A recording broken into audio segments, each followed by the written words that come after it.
Hello again, it's good to have you back. Since that video I uploaded 2 or 3 days ago, a few things have changed. My hair's grown longer, my bearding's grown shorter, this room has changed. That's cause that video I recorded 5 weeks ago. Did I say 5 weeks? I meant 5 months.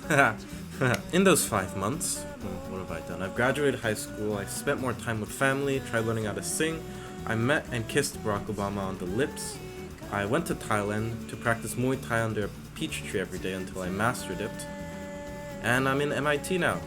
Sorry, I lied. I'm at Stanford now. So, while I was busy not editing that last video, I was romanticizing about my life in college. Would I do some groundbreaking research that skyrockets my career? Or would I make bonds and relationships and form lifelong connections at this new environment? Who knows? Well, it became immediately clear, at least for me, that's going to take a while before anything extraordinary happens, since right now I am stuck taking required classes. But hey, they've been fun. I've been learning, but I'll be honest, the structure and the rigor of it kind of takes away from the initial enthusiasm I had. But that's why MUSIC220A is kind of like a breath of fresh air for me. MUSIC220A, or Fundamentals of Computer Sound for short, is Stanford's boot camp for fundamentals of creating and manipulating sound, and also gateway to basically sound music research at Stanford. I'd like to share with you my final project for Stanford's MUSIC220A class. Meet Daniel Kish. Daniel is completely blind, his eyes having been ravaged by cancer when he was just 1 year old. Despite this, he can see. Through echolocation, whenever he clicks his tongue, his ears pick up minute variations and details of how this click interacts with nearby objects like walls or pillars and bounces back to his ears. This process, called echolocation, is exactly how bats can see in caves that have never touched a single ray of light. Now, Daniel's able to do this because the parts of his brain used to see and process vision are inactive, and over time they've been repurposed for processing and reconstructing the world around him through sound only. That's cool. Daniel's a cool person. What does this have to do with MUSIC220A? November 2nd, 2023, Thursday, 1:30 p.m. sharp. An equally sharp man named Drew Allen walks into the class, his mustache smiling harder than his wide-toothed grin, and presents to the class, 220A class, by the way, presents to the class his contributions to Project Acoustics.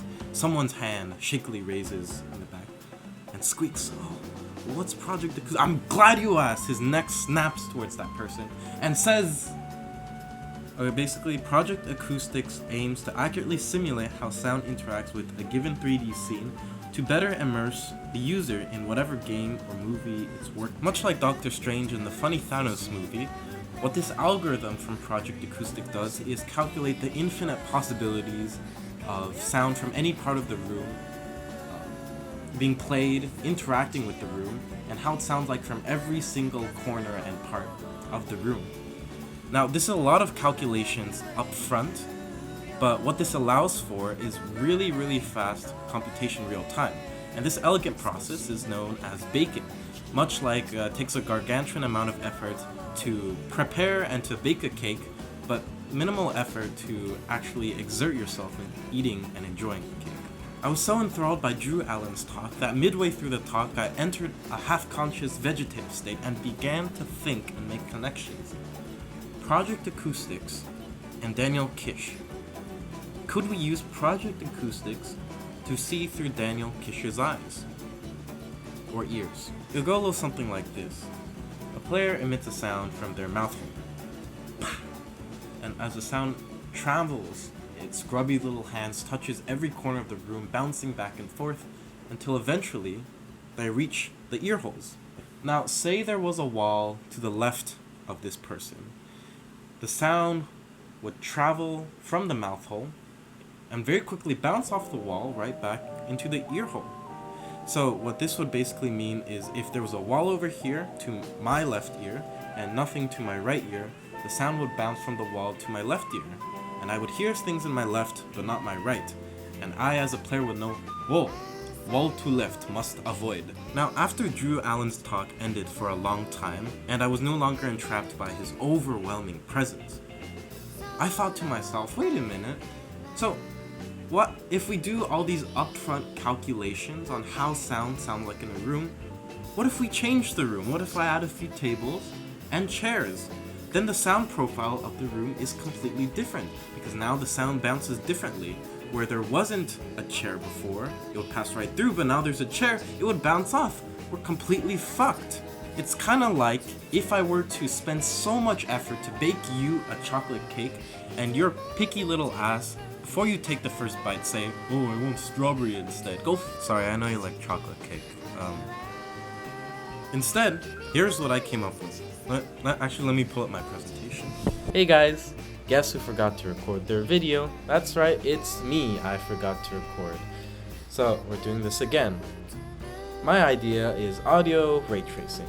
You must have heard about ray tracing, the hottest new graphics technique that all the tech bros are drooling over.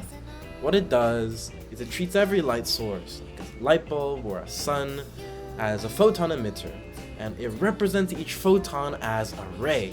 And as the ray bounces across different objects, it reflects, it gathers different colors, light, textures, whatever.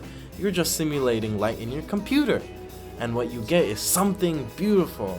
So on the left you can see without ray tracing, on the right with ray tracing. RTX off, boo, RTX on, yay! RTX off, boo, RTX on, yay!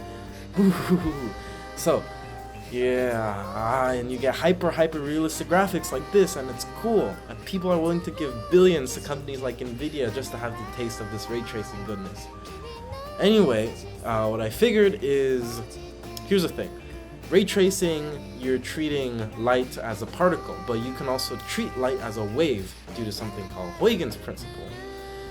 In physics, we can also represent sound as waves. Actually, we represent them as waves a lot.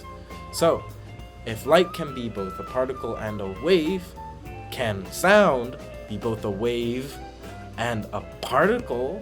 Oh my! This way, you can not only replicate echolocation by tracing how the sound rays bounce around the environment, but also determine which way the sound came from. Sounds easy enough, let's just replicate these ray tracing techniques and repurpose them for sound, is what I would have said if I knew how to use Unity.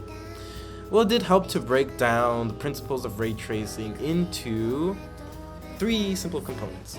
The first one is called the inverse square law. Basically, same sound, further away, sounds softer. But when I take that audio source and bring it closer to you, it sounds louder. That's inverse square law, basically.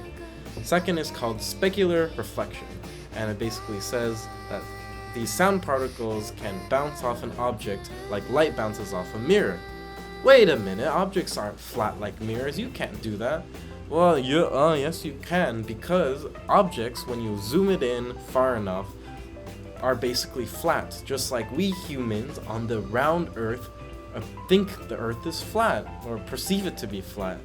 Anyways, goddamn flat earthers. So similarly, in Unity, polygons are made out of many flat faces called polygons. Yeah, 3D objects made of polygons. And so that's extremely convenient, because what Unity does for you is it tells you which of these polygons ray has hit, and it basically just tells you everything you know to find the reflected ray. So good, it just feels like cheating. Third technique, diffuse reflection. Now, it sounds kinda BS, but really it's most important actually, because in reality the surfaces of objects are coarse, grainy, bumpy. Rarely are they perfectly flat. So that means sound doesn't just perfectly bounce off a flat surface, and instead it scatters all about. Well, since little old me didn't know how to create these textures, I just added random scattering every time a ray hit an object. Well, is it accurate? Well, you see, it's better than nothing. Okay, so we're here in Unity, finally. This is just an audio source with nothing else in the scene, and each of these green rays represents an audio particle from the audio source that doesn't hit anything else. Green means doesn't hit anything else. You can see how some of the green rays now become red. Red just means that the ray of the sound particle has hit a wall. This wall, right over here. That's correct. And there are new green rays representing where the red rays end and the sound particles fly off into space again, never to hit any other object. So yeah, so this is basically just a wall. Now we've added more walls, and you can see that because of that, it's very chaotic since the sound rays now have room to bounce to this wall, this wall, this wall, this wall, this wall, this wall, this wall, etc. So many bounces form many red rays, and this is kind of the gist of audio ray tracing. We can see how audio bounces in these walls, and that's really cool. The last kind of ray I'd like to show is the blue ray. So the blue ray is when the sound particle has bounced off into whatever it bounced off to, but eventually reaches the sphere again. So what this basically represents is sound leaving Daniel Kish's mouth, bouncing across a wall, and then reaching his head again. So the blue rays are the ones that hit his head again, and what we need to process as audio that we will hear. Really cool. But see, those were all specular reflection examples. I want to show you now how diffuse reaction is important. As you can see, our Daniel Kish is now at the corner of a wall, but for some reason we see no blue rays. That's because with specular reflection only, the rays that bounce off the walls go off into infinity. That is no good. So instead, let's fix that by re-adding diffuse reflection. And immediately by adding diffuse reaction, we see a sign of hope, blue rays. That's because when the rays hit the wall and randomly scatter, some of them do hit our Daniel Kish's head again, which means that this wall is not completely invisible to him, which is like real life. So this is why diffuse reflection is very important and you shouldn't miss it. And thank you. The last step is to decide which speaker plays what. For our R220A music class, we were given a stage with an amazing 56 speaker system. That's right, 56 speakers. 56. Yeah, Stanford's amazing. Unfortunately, I don't feel like touching grass today. However, you're lucky because every headphone, as well as every modern laptop, has two speakers built in independently from each other. There's a left speaker and a right speaker for binaural audio. Now we can make use of these speakers.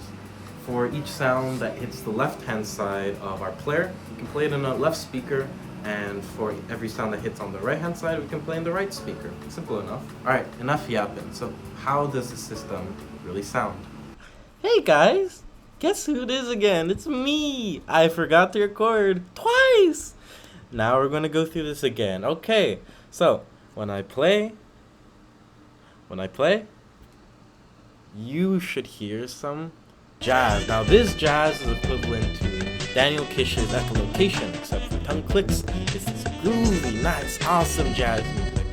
Anyways, so right now you should hear music from all around, and when we turn on the rays, we should see that we have blue lines coming from the floor and all around us, which is nice.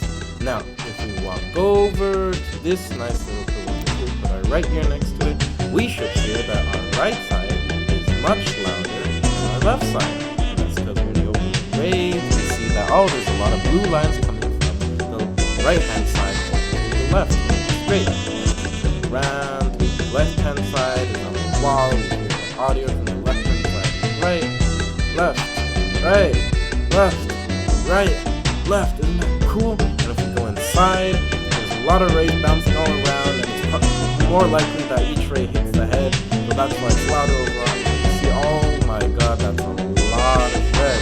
And instead, if we go outside, it's much quieter here, because it's quieter, because the rays aren't really hitting anything, so that's why we don't really hear anything. Thank you guys. You've reached the end. I think this project turned out to be a success considering the amount of resource, time, experience I had prior. But there are still a few things before this project reaches the apex of perfection. For starters, audio ray tracing assumes that audio travels as fast as light, so almost instantaneously. So that means that when you're in a long hallway, you don't hear cool effects like echoes, which are a consequence of the finite speed of sound. Rays also can't bend past walls, which means that cool effects like diffraction also can't be implemented. Diffraction just basically allows you to hear past corners of walls. And in reality, you can't just randomly scatter an incident ray, because the same ray should scatter the same whenever it hits the same part of a wall. Yeah, you know what? This project sucks. A big thanks to Professor Chris Chafe, my MUSIC220A professor, who's a very cool and knowledgeable person. Luna and Valentine, the MUSIC220A TAs, who helped me a lot. My friend for tying this tie for me. Thanks, Peter. And you for watching this video. Thanks again, and I'll see you next time.